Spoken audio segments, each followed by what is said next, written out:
In this video, I'll show you how you can keep the form when playing modal bass. I've chosen the tune So What, which is the classic jazz standard for bass players.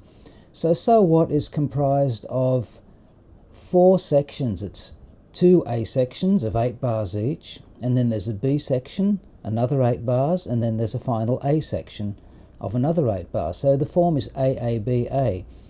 Now all of the A sections are over a D minor 7 chord, which takes the D Dorian mode, and the B section is over an E flat minor 7 chord, which takes the E flat Dorian mode. So I'm going to show you just a couple of initial tips on how to keep the form. You just pick whatever works best for you, practice all of the different concepts that I'm giving you and see what works best. So first of all, we'll just look at counting. There's a saying that says, if in doubt, count. So let's just do that first of all. So I'm just going to play D Dorian, and I won't play anything very specific. I'll just count while I'm playing that. So let's just have a listen to that without any backing track. So here's the tempo. 1, 2, 1, 2, 3, 4. 1, 2, 3, 4, 5, 6, 7, 8, 9, 10, 11, 12, 13, 14, 15, 16, 17. So you can see now on bar 17 I went to the E flat. I played one wrong note in the D Dorian. That doesn't matter too much. I played a B flat there somewhere instead of a B. See if you can pick up on it. Okay, so that was counting through just every single bar. I counted the first beat of every bar. Now if you haven't done that already, I strongly advise that you actually do that. Be able to do that. Of course, that gets rather tedious if you're counting very long forms. So because we have the luxury on this particular piece that we've got AABA sections, we can actually then count sections. So I can just count bars 1 to 8 and then again 1 to 8. I just have to realize where I am. It's the first A, second A, B, and then the third A or the final A in the form. I can do that. So that's another possibility. I'll just show you how we can do that. Just counting lots of 8 bars, and I'll maybe go A1 at the beginning, so that might help too. So here we go. 1, 2, 1, 2, 3, A1, 2, 3, 4, 5, 6, 7, 8, A2, 1, 2, 3, 4, 5, 6, 7, 8, B,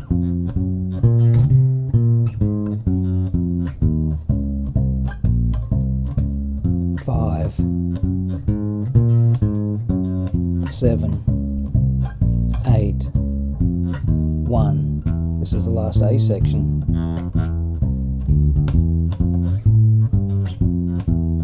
5, 7, 8, A1 coming up, 2, 3, bar 4. So that was bar 4 of the second 32 bar group. So that was the first A section of the second chorus. So you notice there that occasionally I would not count all of the bars, but internally they were still clicking along. So you've got to keep this internal count happening. So even when I didn't count, I'd recommend that you count along with me, just to make sure you're maintaining the form. Now, I'm not worried about scrappy playing right now. The main thing is just counting, okay?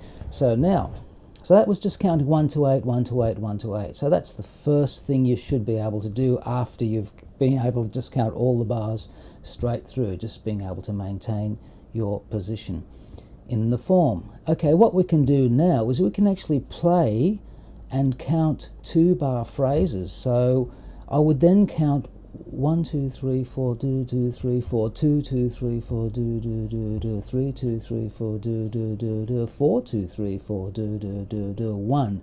So I'm playing, I'll show you, I'll play and count 2-bar phrases. So that sort of reduces our count a little bit.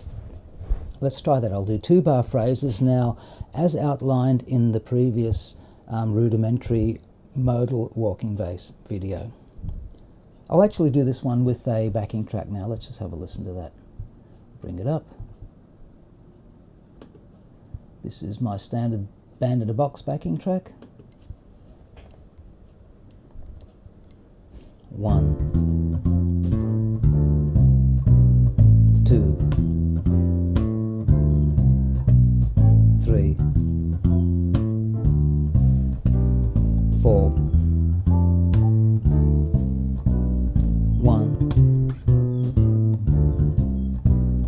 2 3 4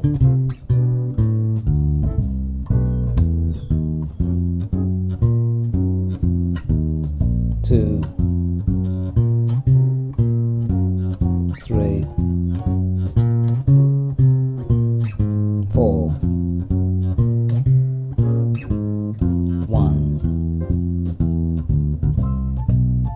2 3 4 beginning.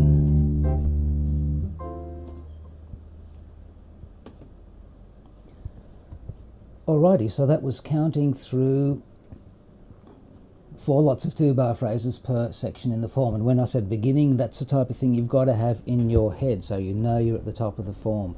This becomes very, very important when you play through multiple choruses. Really, really important, so your colleagues can trust where you are. If you trust yourself, then they'll trust you as well. Okay, so the next thing we can start to look at in our signposting is we can start to play not the root note necessarily on beat 1. I didn't do it there all the time, but I'm just going to play the root note a lot less now on beat 1 and still count 2-bar phrases. So that will still help me where I maintain the form where I am. As a matter of fact, I don't have to play even within the scale if I don't want to. I should still be able to count and know where I am in the form. I'm just going to demonstrate that now. I'm just going to play anything outside of the scale, outside of the mode, and still know where I am in the form. I'll just show you that. No chords right now. 1 2 1 2 3 4 1 2 3 4 1 2 3 4 E flat. Okay, so you can see I played a bunch of wrong notes there, but it doesn't matter. I still knew where I was in the form, and I knew where to come in with the E flat, with the new chord on bar 17. So that's another thing I haven't mentioned yet. You should really say the root notes of the chord internally in your mind as they appear, but you can say it out loud when you're practicing at home as well.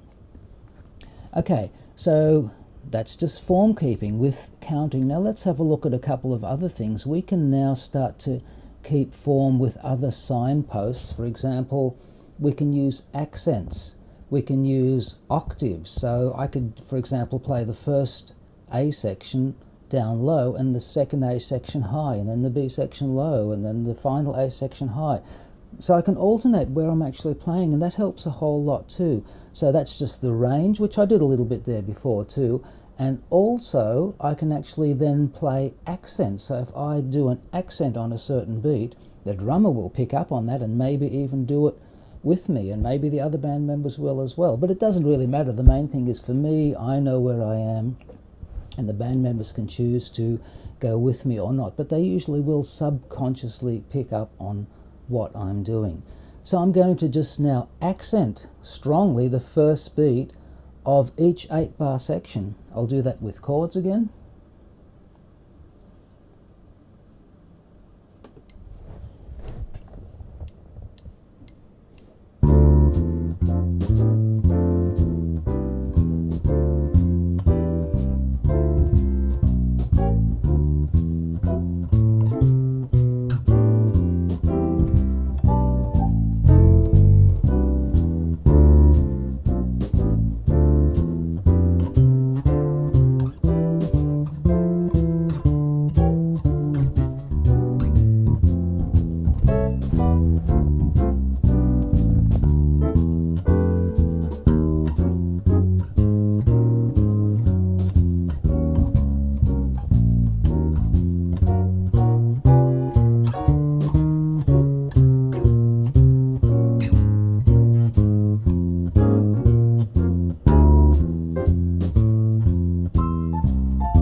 So now that was the top of the new form. Again, I played one wrong note there somewhere. It doesn't really matter too much right now. The main thing is just considering that we're actually doing an accent on the first bar of the 8-bar sections, and that will be very helpful for our colleagues, for our bandmates. Now we can do a lot more than that. We can do accents in different places. We can play long notes, short notes.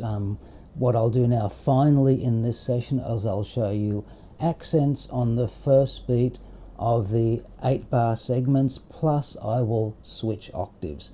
That should give you enough to work with for now. So let's do that once again with the changes.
So that was the beginning of the third chorus now.